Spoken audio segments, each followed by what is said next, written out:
The Service Theft Deterrent System in a car is designed to protect the vehicle from theft, but sometimes it can malfunction and prevent the car from starting. This system relies on the transponder inside your car key. When the car recognizes the transponder, it allows the engine to start. But when the system fails, the security light may stay on and the vehicle won't start. Here are a few methods you can try to turn off the theft deterrent system.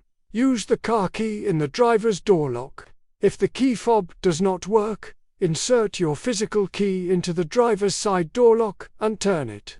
Hold the key in this position for about 20 seconds. This gives the system enough time to recognize the key and should disable the alarm. Reset the anti-theft system by disconnecting the battery.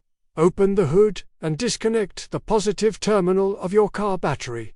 Leave it disconnected for about 15 minutes. After reconnecting, try restarting the vehicle.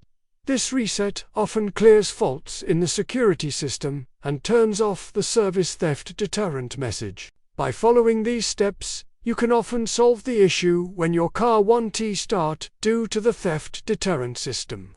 If the problem continues, it may require professional diagnosis from a mechanic or dealership.